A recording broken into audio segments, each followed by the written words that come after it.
Video game controllers come in all shapes and sizes, fulfilling a variety of different purposes. There's your standard Xbox/DualShocks, which are the industry standard fit-alls, music controllers like the bygone Guitar Hero and Rock Band ones you'll find in your local bargain bin, and fight sticks or hitboxes, made to take you back in time or into the future with fighting games. Other guys want to rock and roll, and a Nintendo Advantage controller is the perfect instrument for all you rockers. But have you ever seen a controller that elicited the response of, "Holy crap, I want this," and "Why the heck would I want this crap?" at the same time? For me, that controller has always been the legendary Steel Battalion controller that I honestly still dream of owning. Did Capcom feel this peripheral was necessary in releasing Steel Battalion, or was it just a case of science gone too far? Join me as we venture into the world of gaming, mechs, and a company more focused on a product that was built around a game than the game it was being designed for.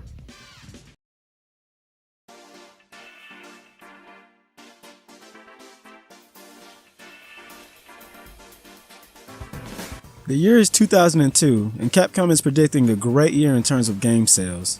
The Japanese website, Mainichi, saw the release of Capcom's software sales expectations for the rest of the fiscal year, which ended in March 2003. The company hoped to ship 850,000 copies of Audio Stilla for the PlayStation 2 in Japan, and planned to release 22 PlayStation 2 games before the end of the period. And on the GameCube side of things, projected to ship more than 1 million copies of Biohazard Zero in Japan, and 3.2 million combined units of its entire GameCube catalog for the fiscal year. But one unexpected side of these projections came from Capcom stating that it will support the Xbox with 5 games in hopes of shipping 600,000 copies across all releases for the fiscal year.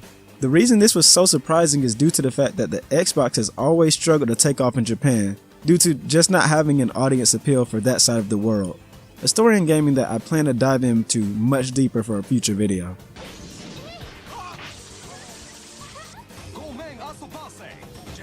Jumping forward into the E3 of 2002, a part of that Capcom support for Xbox was unveiled in a larger-than-life package. That package came in the form of the ball-bustingly large Steel Battalion controller, created for, or rather with, its accompanying title, Steel Battalion. Minds were blown, and upon seeing a demonstration of the controller being used within the game, it was proven that this controller was nothing short of a mecha fan's wet dream. Steel Battalion producer Atsushi Inaba took a seat behind the controller, pressing a button that closed the hatch of the mech, another to charge up its power, and finally flipped a few switches to start up its remaining systems to begin moving. It was an amazing demonstration of a controller that utilized both hands and feet that many saw as ushering in a new age of simulator rigs, and many more saw as a huge waste of money. Initial reception was great when reporters got the chance to try out this 3-foot-long 3-panel marvel, but even then it was stated that it wasn't truly necessary to enjoy the well-crafted game. So why was it shown as such a focal point for it instead of a secondary add-on? Future interviews and insight on the title would soon bring this to light. Beginning in the earliest of the 2000s, Capcom had plans to publish and develop a mecha title with Nude Maker. No, it's not Naked People. It's a development team made of former Human Entertainment developers. A game that took inspiration from titles behind it in the mech universe like Armored Core, Mech Warrior, and Virtual On, but with its own flair and twist, which came in the form of a big honking controller that even put mouse sticks to shame. The game began development for the more popular PlayStation 2, but those plans were quickly terminated once the team realized that Sony's console just wasn't powerful enough for the awesome power of a powerful mech. Thus, the team ventured to the green oozed power original Xbox, and Steel Battalion became a console exclusive, much to Microsoft's joy, as they were in the middle of trying to find new ways to appeal to the Japanese audiences. What better way to do so than give them the control of their own mech right in their bedrooms? Well, actually, come to think of it, they've done that for years now, right? Games like Armored Core absolutely boomed throughout the country, but this game was different. This game put the controller in all its pizzazz before the game it was being developed for. Steel Battalion was made with the focus completely on the hardware accompanying a video game. This is known as product-focused software, similar to something that you would see in the vein of the Kinect or something like Donkey Kong Jungle Beat. It was all about creating a quality peripheral and the appropriate software to go with it. Producer Atsushi Inaba stated, "It was a big risk for the company and nobody really understood what it was, but I myself believed that it was interesting, and no matter what they said, I just wouldn't give it up. When it became apparent that I wouldn't change my ways, they eased up a little. After that, it started to get more fun, and I was able to finish what I wanted to do. But there were still very few people to help me." 言う通りで、多分普通のプロセス、普通の手順を踏んでこのゲームを承認させようとすると、カプコンだろうがどこだろうがやっぱりみんなそれはダメだろう、そんなもの売れるわけない、作れるわけがないっていう可能性あったと思うんですね。でそこで僕が取ったのは作り続けて、でもう後に引き返せない時にいきなりみんな見てくれ、こんなものを作ったんだ、これ出していいですか、相手はノーとは言えないです。もうそこまでやっちゃってるんだから。Inaba is known at Capcom for supporting and producing weird and very niche projects and ideas such as this, as he did when the Ace Attorney series was pitched to the publisher's higher-ups, and just like then, he fought tooth and nail to make his dreams a reality. With Steel Battalion, yeah, it was a huge risk, but I made a presentation and basically said, if we don't do this now, we'll never be able to put something out like this, Inaba explained to Gama Sutra. It's a one-in-a-lifetime opportunity, and we wanted to be able to create something that had never been seen before. So it was kind of like rallying the troops around the idea and getting people into the idea of doing this project that couldn't be done by anyone else. But naturally, the bookkeeping people kept saying stop. And thus, Steel Battalion jumped into reality, with Inaba's dreams of a game that quote-unquote should appeal to those interested in robots and mechanical things being made physical. その気分に浸れるところ、そんなゲームは今までありそうでなかった。しかもそれが自分の家で味わえるっていうのがすごく大事で。But that wasn't the end of the hardships that this new title nor its peripheral would have to go through. You have to remember, Steel Battalion was being developed for a new console, the original Xbox. At the same time that team was crafting and creating this completely new controller, they were also learning and mastering a new console and its hardware and software in order to actually craft this game that was being designed for said controller. The trials and tribulation of this led even to the cancellation of the game's planned online multiplayer mode. As doing all of this in culmination with learning the ins and outs of online networking spelled disaster for Steel Battalion. But still, the teams at Nude Maker and Capcom Studio Production 4 forged on to make a game unlike anything the world has ever seen. And my god, they did it.